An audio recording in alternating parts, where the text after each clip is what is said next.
বক্তব্য দীর্ঘায়িত করছি না। উপস্থিত সবাইকে আমি আমার সশ্রদ্ধ প্রণাম জানাচ্ছি। নমস্কার। বন্দে মাতরম। ভারত মাতা কি জয়।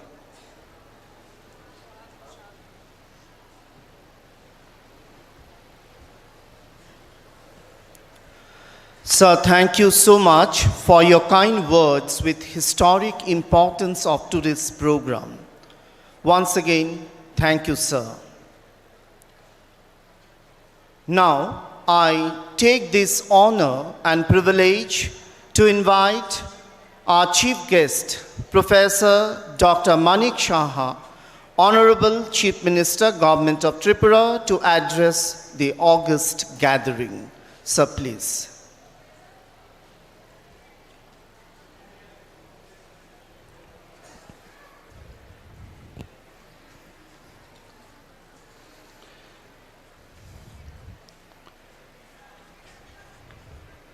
সবাইকে নমস্কার। আজকে আমরা মহারাজা বীর বিক্রম কলেজে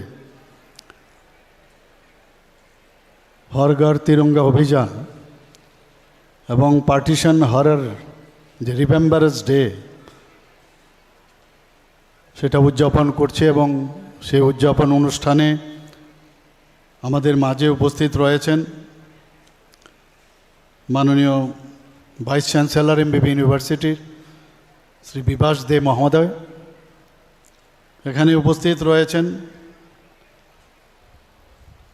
যিনি আমাদের মাঝে স্বাগত ভাষণ রেখেছেন, এই কলেজের মাননীয় প্রিন্সিপাল ডক্টর অর্জুন গোপ মহোদয়।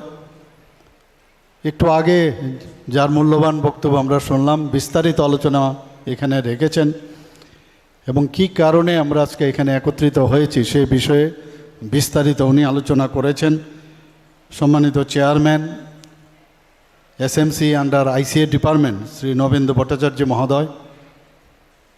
এখানে উপস্থিত রয়েছেন Shri Animesh Debbarma, director higher education. আমার সামনে অফ ডায়াস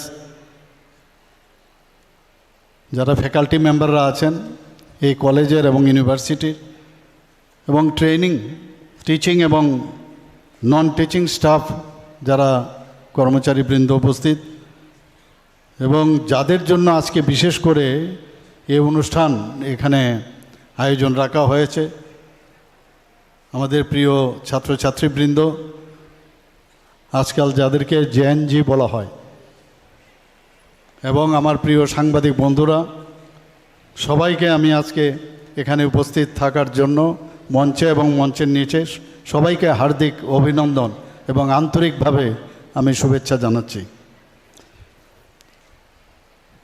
আজকে এখানে হর ঘর তিরঙ্গার যে অভিযান, যে দেশভক্তির যে ভাবনাকে সেটাকে যাতে আরও সুদৃঢ় করা যায়। আমরা কিন্তু ভুলে যাই, বাড়ির থেকে বেরোই আমরা বা যে জায়গায় থাকি সেখান থেকে যাওয়ার আগে একবারও আমরা ভাবি না আমাদের দেশের সম্পর্কে। যখনই বিদেশি আক্রমণ শানিত হয় বা কোনো একটা ক্রাইসিস পিরিয়ড দেশের উপর আসে, তখনই দেশ ভাবনায় আমরা কিন্তু তখন সেটা বুঝি দেশ কি এবং দেশের জন্য আমাদের কি করা উচিত। একটা কথা সবসময় আমাদের মনে রাখা প্রয়োজন, যে যখন ওয়ার হয় তখন খালি আমাদের দেশাত্মবোধের ভাবনা থাকবে, আর যখন দেশ শান্তিতে থাকবে, when our country is in peace, তাহলে দেশভক্তির ভাবনা থাকবে না। সেটা কিন্তু একটা যে কোনো দেশের জন্য এটা মঙ্গলদায়ক বিষয় নয়। দেশ আমাদের কাছে আগে, এবং মাননীয় প্রধানমন্ত্রী শ্রী নরেন্দ্র মোদীজি বারবার যে কারণে যে বিষয়গুলো আমরা কোনোদিন ভাবিও নি, চিন্তাও করিনি, এখানে আমার ছোট ছোট ছেলে মেয়েরা, ছাত্রছাত্রীরা এখানে আছেন, তারা যেভাবে আজকে এখানে তিরঙ্গা নিয়ে সবাই দেখাচ্ছে, এই যে বিশেষ একটা বিষয়, সেটা আগে আমরা কোনোদিন লক্ষ্য করিনি। দেখা গেল সেটা আজকে হর ঘর তিরঙ্গার মাধ্যমে আমরা যে তেরঙ্গা আগে উত্তোলন করতাম, তার থেকে একটু আলাদা হয়ে গেছে। যখন মাননীয় প্রধানমন্ত্রীজি উনি আহ্বান করলেন, এটা ৫ম সংস্করণ, এর আগে 2022-এ উনি আজাদিকে অমৃত মহোৎসব সময় উনি বললেন যে হর ঘর তিরঙ্গা আমাদের করতে হবে, নিজের পয়সা কিনে আমাদের পতাকা উত্তোলন করতে হবে। যখন আসলো সেটা কিন্তু দেখা গেল যে সমস্ত ভারতবর্ষের মধ্যে একটা লেহের, যাকে বলে লেহের, কিন্তু চলে আসলো। এতে করে আমাদের যে দেশের প্রতি এবং বিশেষ করে আমাদের পতাকা উত্তোলনের যে উৎসাহিত করা সেটা চলে এসছে। এবং তিরঙ্গার সাথে আমাদের যে আবেগের সম্পর্ক, ব্যক্তিগত সম্পর্ক এবং আবেগ, এ দুটো আরও যাতে স্ট্রেংথেনিং হয়, সেটা যাতে আরও সুদৃঢ় হয়। শুধু তাই নয়, স্বাধীনতা জন্য যারা সংগ্রাম করেছেন, যারা আত্মবলিদান হয়েছেন, সেই তাদের প্রতি শ্রদ্ধা জানিয়ে দেশপ্রেমের যে গভীর যে অনুভূতি সেটা জাগ্রত করার জন্য কিন্তু হর ঘর তিরঙ্গা। এটা কিন্তু এমনিতে শুধু আমরা করলাম তা নয়। এবং বর্তমান যুগের যারা ছেলে মেয়েরা আছেন তাদের প্রতি যত বেশি এই অনুভূতি ডেভেলপ করবে, তত বেশি আমাদের রাজ্য, আমাদের দেশ তত বেশি কিন্তু এগিয়ে যাবে। আজকে পাশাপাশি আরেকটা জিনিস, আজকে 2014 অর্থাৎ 14ই আগস্ট আজকে কিন্তু আরেকটা দেশের কিন্তু স্বাধীনতা দিবস, পাকিস্তানের কিন্তু আজকে স্বাধীনতা দিবস। এই 2014 এবং 15 রাত্রির বেলায় যে কি হয়েছিল, এর জন্য পার্টিশন হরর রিমেম্বারেন্স ডে, তাকে কি অবস্থা হয়েছিল, আমার পূর্ববর্তী বক্তারা এই বিষয়ে অনেকটা আলোকপাত করেছেন। যে যারা এখনকার জেনারেশন তো কিছুই দেখেনি বা ভাবেও নি কি অবস্থাটা ছিল, একবার যদি স্মৃতিমন্থন আমরা করি তো সেই জিনিসটা যাতে আমরা ভুলে না যাই এবং সেটা যাতে আর ভবিষ্যতে না হয়, তার জন্যই আজকে পার্টিশন হরের রিমেম্বারেন্স ডে হিসাবে কিন্তু উদযাপন। আমি এই উপলক্ষে যারা এখানে উপস্থিত রয়েছেন আবারও আমি শুভেচ্ছা অভিনন্দন জানাবো। বিশেষ করে যারা আজকে এই যে অনুষ্ঠান দুটো এখানে আজকে আয়োজন রেখেছেন তাদেরকে আমি ধন্যবাদ দেব। আমাদের এই কর্মসূচি যে জাতীয় পতাকার প্রতি যে শ্রদ্ধা, দেশপ্রেম এবং জাতীয় গৌরবের যে গভীর অনুভূতি সেটা সৃষ্টি করা, এটা একটা কাপড়ের টুকরো না। কিন্তু যদি আমরা ভাবি এটা একটা কাপড়ের টুকরো তাহলে ভুল হবে, বা একটা 3টা রং আছে সেটা না, তার মাহাত্ম্য আমাদের বুঝতে হবে। গেরুয়া রং আমরা জানি যে সমর্পণের যে ভাবনা, ত্যাগের বিষয়। আজকে দেশ স্বাধীনতা করতে গিয়ে যারা ফাঁসি কাস্টে ঝুলেছে, যারা আত্মবলিদান করেছে, ভাবুন আপনারা কোনো পদের জন্য কিন্তু এই কাজটা করেননি ওনারা। কাজে তাদেরকে যখন আমরা চিন্তা করব যে দেশের জন্য, দেশ প্রথম তারপর অন্য কিছু, তো এই যে 3 রং আমাদের আছে তার মধ্যে গেরুয়া রং আমাদের যে প্রতীক সেটা হচ্ছে ত্যাগের প্রতীক, এবং সাদা রং সেটা হচ্ছে সত্য। আমরা সবাই জানি যে সত্য কথা বলা, অনেস্টি, এইসব জিনিস আমাদের এই যে তিরঙ্গা পতাকা সেগুলো আমাদের বারবার স্মরণ করিয়ে দেয় এবং সেটাকে বোঝার জন্য আমাদেরকে বারবার এই তিরঙ্গা পতাকা নিয়ে আমরা তিরঙ্গা র্যালি বা যাই করি, পতাকা উত্তোলন সব করি ঘরে ঘরে। সবুজ রং আমাদের ডেভেলপমেন্টের বিষয়, উন্নতি হওয়ার জন্য। ডেভেলপমেন্ট ছাড়া কিচ্ছু হবে না। ডেভেলপমেন্ট আগে আমাদের ত্রিপুরা রাজ্যে বলুন, সব জায়গায় আমাদের ত্রিপুরা রাজ্যে বিশেষ করে জাতি জনজাতি আমরা সবাই মিলে, এখানে মণিপুরীও আছেন, সংখ্যালঘুরা আছেন, সবাই মিলে যদি আমরা একসাথে থাকি আমাদের সম্পর্ক যত সুদৃঢ় হবে তত বেশি কিন্তু আমাদের এই রাজ্য এবং দেশ কিন্তু আরও বেশি সামনের দিকে এগিয়ে যেতে পারবে। অশোক চক্র আমাদের কি আমাদের দেখায়, অশোক চক্র মানে এটা চলতে থাকবে, অর্থাৎ সর্বদা সামনের দিকে আমাদের এগিয়ে যেতে হবে। Challenge always in your life, Chanakyaji বলেছেন বিভিন্ন চ্যালেঞ্জ জীবনে কিন্তু আসবে, কিন্তু এই চ্যালেঞ্জের যে বিষয় সেগুলোকে নিয়ে যদি আমি এখন বসে থাকি ঘরের ভিতর যে আমার এরকম হয়েছে, আমি ডিপ্রেশনে ভুগি, তাহলে কিছু লাভের লাভ হবে। স্যাটিসফাইড করে সামনের দিকে এগিয়ে যাওয়ার নামই হচ্ছে জীবন, এবং সময় নষ্ট না করা। কাজেই এটা আমাদের এই যে ত্রিবর্ণ রঞ্জিত জাতীয় পতাকা আমাদের জন্য একটা গর্বের বিষয়। আমরা আমাদের প্রাউড আমাদের ফিল করতে হবে। আপনারা সবাই জানেন কিছুদিন আগে আমাদের একটা ছোট্ট মেয়ে আজকে ভারতের নাম উজ্জ্বল করেছে, অস্মিতা দে, সবাই জানেন। ও যখন সেখানে এই তিরঙ্গ পতাকা সেখানে উত্তোলন হচ্ছিল, ওর থেকেও কিন্তু সারা ভারতবাসী আমরা গর্ববোধ করি। যখনই কমনওয়েলথ হোক বা অলিম্পিকই হোক, ইন্টারন্যাশনাল লেভেলে যে কোনো খেলা হোক, আমাদের এই যে প্রতীক তিরঙ্গা পতাকা যখন উত্তোলন হয়, আমাদের মধ্যে একটা প্রাউড ফিল হয় যে আমরা ভারতীয়।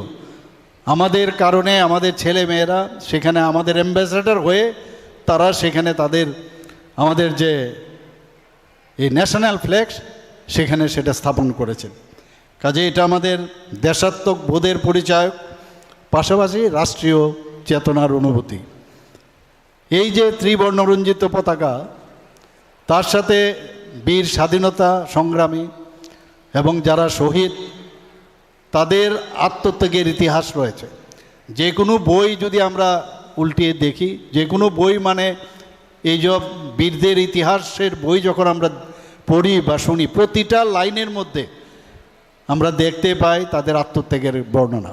কত কষ্ট করে ইংরেজদের বিরুদ্ধে আজকে 200 বছর ওরা রাজত্ব করেছে, তারপরেও কীভাবে নিঃস্বার্থভাবে সমর্পণের ভাবনা নিয়ে আজকে দেশকে স্বাধীন করেছে। 200 বছর ইংরেজরা রাজত্ব করেছে, তার আগেও কিন্তু মুঘল থেকে আরম্ভ করে আরও অনেকে এখানে হাজার বছর ধরে এই ভারতবর্ষের মধ্যে তারা রাজত্ব করেছে। গতকালও আমি একটা জায়গায় গিয়েছিলাম যে বিভিন্ন জায়গায় সভ্যতার, আজকে ইজিপ্টের সভ্যতা বলুন, গ্রিসের সভ্যতা বলুন, সেগুলোর সভ্যতা আজকে মিউজিয়ামে ঢুকে গেছে, বইয়ের পাতায় ঢুকে গেছে। কিন্তু ভারতের উপর এত লোক এসে রাজত্ব করেছে, কিন্তু ভারতের যে সনাতন ধর্ম সেটা কিন্তু কেউ নষ্ট করতে পারেনি। কারণ আমরা ভারতীয় সনাতন ধর্ম এমন এক ধর্ম যেটা সমস্ত পৃথিবীকে মনুষ্যত্ব কাকে বলে, মানব কিভাবে সামনের দিকে এগিয়ে যাবে তার পরিচায়ক হচ্ছে ভারতবর্ষ। সার্বভৌমত্ব, গৌরব, রাষ্ট্রবাদী চেতনা, দেশপ্রেম আর মহান যে আত্মত্যাগ, তার যে প্রতীক সে হচ্ছে ত্রিবর্ণরঞ্জিত জাতীয় পতাকা। আজকে এই কারণে আমাদের প্রতিটি যারা নাগরিক রয়েছেন তাদের কর্তব্য হবে এটাকে, এর যে মর্যাদা, তার যে সম্মান, সেটাকে অক্ষুণ্ণ রাখা। হর ঘর তিরঙ্গা একটা বৃহৎ জন আন্দোলনে পরিণত হয়েছে সারা ভারতবর্ষে। ত্রিপুরাতেও আমরা দেখছি, আমরা ত্রিপুরা এখন ভারতবর্ষে এমন এক জায়গায়, আগে ত্রিপুরা বলতে অনেকে বুঝতো না কোথায়, আগরতলা বললে অন্য জায়গায় বলতো, কিন্তু এখন কিন্তু ত্রিপুরার নাম একটা বিশেষ স্থানে বিভিন্ন ক্ষেত্রে বিভিন্ন প্যারামিটারে আজকে কিন্তু আমরা বিশেষ জায়গা আমরা সেটাকে স্থাপন করতে পেরেছি। আজকে আমরা সরকারি পর্যায়ে আমরা 9 আগস্ট থেকে 17 আগস্ট পর্যন্ত বিভিন্ন কর্মসূচি আমরা নিয়েছি, সেটাকে সবার মধ্যে পৌঁছে দেওয়ার লক্ষ্যে। ভারতের ন্যাশনাল সং আজকের এই যে অভিযানের মধ্যে একটা বিশেষ তাৎপর্যপূর্ণ, যেটা বন্দে মাতরম 150 বছর পূর্তি উপলক্ষে এবারের বিভিন্ন কর্মসূচির মধ্যে সেটা উৎসর্গ করা হয়েছে। বিভিন্ন যেসব কর্মসূচি রাখা হয়েছে তার মধ্যে তিরঙ্গা র্যালি, প্রদর্শনীর আয়োজন, তিরঙ্গা কনসার্ট, জেলা, ব্লক এবং পঞ্চায়েত স্তরে সাইকেল র্যালি, বাইক ও সাইকেল র্যালি, ত্রিবর্ণরঞ্জিত আলোকসজ্জা, সাজসজ্জা, রঙ্গোলি প্রতিযোগিতা, বন্দে মাতরমের চেতনাকে সম্মান জানিয়ে আজকে Tiranga salute, selfie with Tiranga অভিযান, এই কর্মসূচিগুলো এবার রাখা হয়েছে। যার যার বাড়িতে, সরকারি দপ্তরে এবং বিভিন্ন জায়গায় যাতে জাতীয় পতাকা উত্তোলন তাদের করা হয়, তার জন্য উৎসাহিত করার জন্য এই কার্যক্রম রাখা হয়েছে। আজকে রাজ্য সরকার প্রতি বছর 2022 থেকে এখন পর্যন্ত এত সুন্দরভাবে বিভিন্ন কার্যক্রম আমরা রেখেছি। হর ঘর তিরঙ্গা, এই 2026-ও আমরা সেটা করেছি। কিন্তু সেটা শুধু সরকারি পর্যায়ে করলে হবে না। যারা আমার জেএনজির ছাত্রছাত্রীরা এখানে রয়েছেন, তাদের যত বেশি তারা ইনভলভ হবে, তত বেশি আরও আমাদের সরকারও অনেক উদ্বুদ্ধ হবে এবং আমরা আরও কাজ করার যে উৎসাহ যে পাওয়ার, সেটাও কিন্তু আমরা অনেক বেশি পাবো। বিভিন্ন এনজিও, ক্লাব, তারাও কিন্তু এখানে ইনভলভ হচ্ছে। এখানে আজকে আমরা এমন এক সন্ধিক্ষণে আমরা পৌঁছেছি যেখানে দেশ মাননীয় প্রধানমন্ত্রীজির নেতৃত্বে দেশ এখন এগিয়ে চলছে। আজকে 2047 সালে, এতদিন ধরে আমরা কি বলতাম যে আমাদের দেশ ডেভেলপিং কান্ট্রি।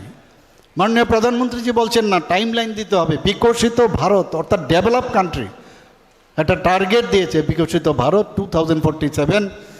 এবং সেটা কখন সম্ভব হবে? যখন সমস্ত রাজ্যগুলিও বিকশিত রাজ্য হবে। আমরা ত্রিপুরা তার রোড ম্যাপ আমরা তৈরি করেছি এবং সারা ভারতবর্ষের মধ্যে আমরা কিন্তু 5th পজিশনে আমরা এই রোড ম্যাপ তৈরি করার, সেটা আমরা দিল্লিতে যখন পাঠিয়েছি সেভাবে আমাদেরকে তারা কিন্তু রিকগনাইজ করেছে। জাতীয় ঐক্য এবং পারস্পরিক যে সম্প্রীতি, দেশপ্রেম, এই দায়িত্ব আমাদের সবার কিন্তু নিতে হবে। ঐক্য সম্প্রীতির এক এক উজ্জ্বল দৃষ্টান্ত যাতে আমরা তৈরি করতে পারে, আমি এখানে উপস্থিত সবার কাছে আমি সেই আবেদন আমি রাখব। এবং আমার বিশ্বাস যে ত্রিপুরাবাসীরা সর্বাত্মকভাবে সব বিষয়, যখনই যে বিষয়ে আবেদন করি, সেটা আমরা যখন ব্লাড ডোনেশনের কথা বলি তখনও আমরা দেখেছি, যখন কোভিডের সময়ে সবাই এগিয়ে এসছে, সেই জায়গায় আমার বিশ্বাস রয়েছে হর ঘর তিরঙ্গা সেটা সাকসেস হবে। আরেকটা বিষয় খুব ইম্পর্টেন্ট, যেটা এই যে দেশ বিভাজন বিভীষিকা স্মৃতি দিবস আমাদের জন্য অত্যন্ত ইম্পর্টেন্ট। সেটা ইতিহাস যদি আমরা ভুলে যাই তাহলে কিন্তু আমাদের সামনের দিকে বর্তমান হয়ে ভবিষ্যতে যাওয়ার ক্ষেত্রে আমাদের অনেক বাধা বিপত্তি হতে পারে এবং উইদাউট নোয়িং নলেজ আমরা সামনের দিকে যাব, এটা আমাদের দরকার। আমরা সবাই জানি যে 1947 সালের অগস্ট মাসে প্রায় 200 বছর ব্রিটিশ শাসনের অবসান হয়। ব্রিটিশরা তো চলে গেছে, কিন্তু এই উপমহাদেশে 2টি স্বাধীন রাষ্ট্রের জন্ম হয়। আমরা সবাই জানি যে সংখ্যাগরিষ্ঠ, হিন্দু সংখ্যাগরিষ্ঠ, মুসলিম সংখ্যাগরিষ্ঠ, এই দুটোকে সামনে রেখে ভারতবর্ষ তৈরি হয়। হিন্দু সংখ্যাগরিষ্ঠের নিরিখে এবং মুসলিম সংখ্যাগরিষ্ঠের নিরিখে পাকিস্তান। এতে করে আজকে দেশভাগের যে ঘটনা, মানব ইতিহাসের মধ্যে একটা কলঙ্কময় ঘটনা। এটার জন্যই মাননীয় প্রধানমন্ত্রীজি বারবার বলছেন, এটা সবাইকে স্মরণ করানো প্রয়োজন। যখন এই ডিভিশন হয়, দুটো রাষ্ট্র তৈরি হয়, তখন লক্ষ লক্ষ হিন্দু, শিখ, মুসলমান সম্প্রদায়ের মানুষ যখন দুই দেশের সীমান্ত অতিক্রম করে পশ্চিম ও পূর্ব পাকিস্তান এবং ভারতবর্ষের দিকে যখন তারা আশ্রয়ের সন্ধানে ধাবিত হয়েছিল, তখন যে কি কষ্ট এবং মানে কি হয়েছিল সেইগুলো কিন্তু জানান দেওয়া আমাদের কর্তব্য। শুরু হয় সাম্প্রদায়িক হানাহানি, জাতিগত সংঘর্ষ এবং একটা অস্থিরতা দেখা দিয়েছিল আমাদের দেশ কিভাবে চলবে এবং কোন দিকে গেলে আমাদের দেশ তার পূর্ণতা লাভ করবে, সেই নিয়ে একটা বিরাট সমস্যা হয়েছিল। আপনারা ভাবুন যে 7 পুরুষ 10 পুরুষ ধরে যার বাড়ি সেখানে রেখেছিল, তৈরি করেছে, বিটে বাটি ছেড়ে এক দেশ থেকে আরেক দেশে মানুষ চলে আসে, তারপর তাকে আবার নতুনভাবে সেটা প্রতিষ্ঠিত করা, এটা চারটিখানি কথা নয়। প্রচুর মানুষের মৃত্যু হয়েছে সেখানে। এবং সবচেয়ে লাঞ্ছনার যেটা বিষয়, সেটা হচ্ছে মহিলারা, তাদের সবচেয়ে বেশি লাঞ্ছনা হয়েছে। বহু শিশু, কিশোর কিশোরী তারা নিখোঁজ হন, মহিলারা অপহৃত এবং ধর্ষিতা হয়েছেন। পাঞ্জাব প্রদেশ এবং বাংলা পশ্চিম এবং পূর্ব পাকিস্তানের সাথে যখন সীমান্ত সংলগ্ন যে প্রদেশগুলো, সেগুলো জায়গার মধ্যে গণহত্যা, অগ্নিসংযোগ, জোরপূর্বক ধর্মান্তকরণ, গণ অপহরণ, নারীদের উপর নির্যাতন সেখানে তীব্র আকার ধারণ করা হয়েছিল। পরবর্তী সময়ে এই যে পূর্ব পাকিস্তান, সেটা স্বাধীন গণপ্রজাতন্ত্রী বাংলাদেশ হিসাবে আত্মপ্রকাশ করে, আপনারা সবাই জানেন। আমার মনে আছে 1971-এ আমি এই কলেজে আমিও পড়তাম। 1971-এ কী অবস্থা ছিল তখন, এবং দেশভাগের যন্ত্রণা এবং সাধারণ মানুষের যে নিদারুণ কষ্ট আজকের দিনে সেগুলো স্মরণ করা, এবং এইগুলো যখন আপনাদের মনে আসবে, তাদের যে দুর্ভোগ, তারা যে পীড়িত হয়েছিলেন, সেই বিষয়গুলো যদি আমরা জানি, আমাদের মধ্যে এই যে হানাহানি বা একটা বিদ্বেষ যে অবস্থা, সেটা কিন্তু অনেকটা কম হবে। আজ এদের উত্তরাধিকারী দেশভাগের যে আমরা যারা উত্তরাধিকারীরা আছেন, সেটা কিন্তু এখনও কিন্তু আমরা এই যন্ত্রণাকে বহন করে চলছে, এখনও কিন্তু তার সমস্যা রয়েছে। আজকে দেশভাগের ফলে তৎকালীন যারা সাধারণ মানুষ রয়েছেন, যারা যন্ত্রণা, লড়াই, দুর্ভোগ এবং তাদের যে ত্যাগ, তাদের প্রতি শ্রদ্ধা জানানোর জন্যই কিন্তু আজকের এই দিনটা, যে বিভাজন বিভীষিকা স্মৃতি দিবস, সেটা পালন করার মেইন উদ্দেশ্য। এবং 2021 সাল থেকে সেটা শুরু হয় মাননীয় প্রধানমন্ত্রী শ্রী নরেন্দ্র মোদীজির আহ্বানে। উনি বলেছেন সেটাকে অবশ্যই আমাদের মনে রাখতে হবে। এর আগে কিন্তু কেউ, কোনো রাষ্ট্রপ্রধান এই বিষয়ে কোনো কথা বলেনি, কিন্তু উনি যখন বললেন, প্রতিবার উনি যে কথাটা, হর ঘর তিরঙ্গাই বলুন, মেরে মাটি মেরা দেশই বলুন, 75 সীমান্ত গ্রাম বীরো কা নাম বলুন, মে চৌকিদার হুঁ, যখনই যিনি যে কথাটা বলেন, এক একটার গুরুত্ব আমরা আজকে দেখতে পাচ্ছি, এবং মানুষ সেগুলো কিন্তু অ্যাকসেপ্ট করছে। আজকে তাদের এই দিবস পালনের মাধ্যমে সামাজিক যে সম্প্রীতি, মানুষের আত্মত্যাগ, বিভাজন রোধ এবং একাত্মবোধ, সেটাকে আমাদের করতে হবে, এবং সেটাকে স্মরণ করে সেটা করা খুব প্রয়োজন আমার মনে হয়। আমার পূর্ববর্তী বক্তা যদিও এখানে আলোচনা করেছেন যে মাউন্ট ব্যাটন এবং জিন্নাহ এবং পণ্ডিত জওহরলাল নেহরুর সাথে যখন বৈঠক হয়, তারপরেই কিন্তু এই দুটো রাষ্ট্র, ভারত এবং পাকিস্তানের জন্ম হয়। বর্তমানে ভারতবর্ষে প্রজাতান্ত্রিক ভারতবর্ষ অর্থাৎ রিপাবলিক অফ ইন্ডিয়া হিসাবে 1950-তে তার পরিচিতি লাভ হয়, এবং পাকিস্তানে 1956-এ ইসলামিক রিপাবলিক অফ পাকিস্তান হিসাবে, এবং 1971 সালে রিপাবলিক অফ বাংলাদেশ হিসাবে স্বাধীন রাষ্ট্রের জন্ম হয়। শুধু তাই নয়, শুধু মানুষের বিভাজন হয়নি, সেখানে আমরা দেখি দুই প্রভিন্সের যখন ডিভিশন হয়, সেখানে British Indian army, royal Indian army, navy, Indian civil service, railways, central treasury, সব মধ্যে ডিভিশন হয়েছে। এই বিভাজনের পরেই ইন্ডিয়ান ইন্ডিপেন্ডেন্স অ্যাক্ট 1947 সেটা রচিত হয়, এবং ব্রিটিশ শাসনের অবসান এর মাধ্যমে কিন্তু হয়। আজকে এই দেশ বিভাজনের ফলে 10 থেকে, জাস্ট ইমাজিন, 10 থেকে 20 মিলিয়নের লোক এই দুটো দেশের মধ্যে শরণার্থী হয়ে এক দেশ থেকে আরেক দেশে গেছে। এখানে ব্যাপক সংঘর্ষ, হানাহানি ঘটে, বহু মানুষের মৃত্যু হয়।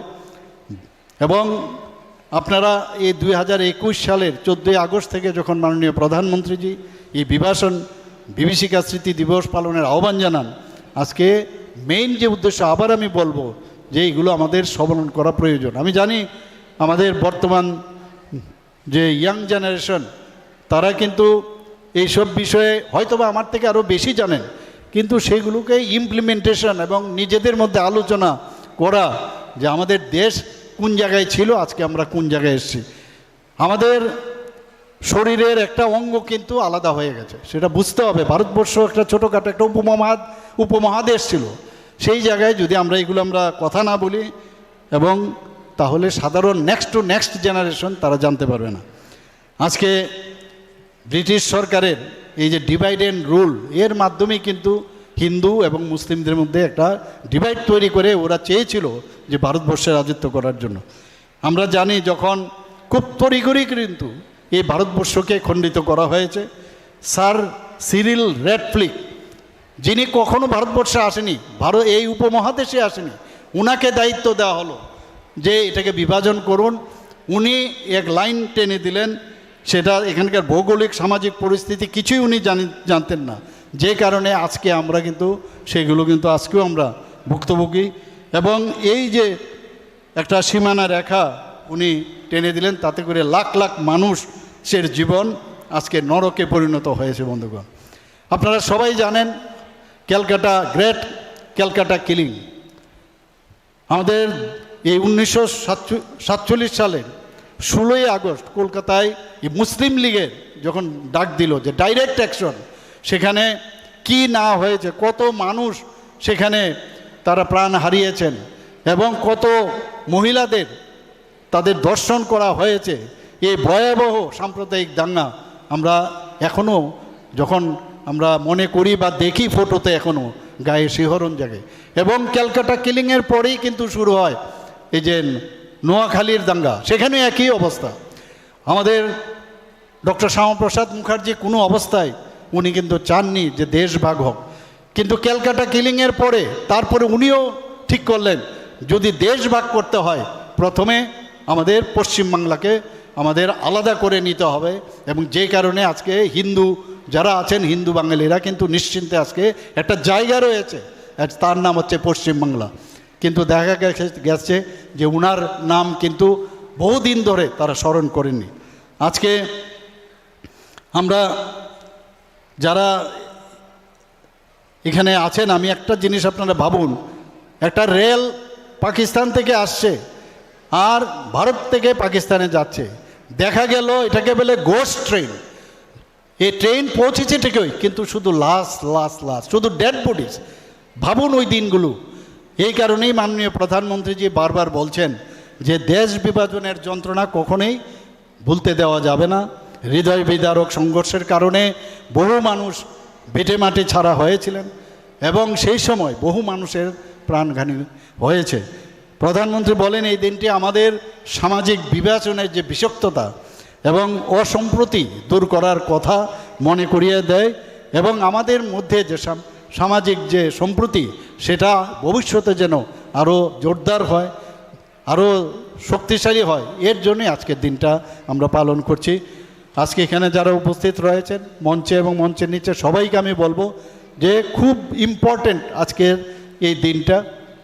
এবং এখানে আজকের যে কথাগুলো এখানে আলোচনা হয়েছে, আমার আগেও যারা আলোচনা করেছেন, আমিও যা যা বললাম, এই বিষয়গুলো নিয়ে আরও বেশি করে আপনারা আলোচনা করবেন, আরও কিছু পড়াশোনা করবেন এবং নেক্সট জেনারেশন যারা আছেন তাদের কাছেও এটা তুলে দেবেন, এই আশা রেখে আমার কথা বলা শেষ করছি। নমস্কার, জয় হিন্দ, ভারত মাতা কি জয়, বন্দে মাতরম।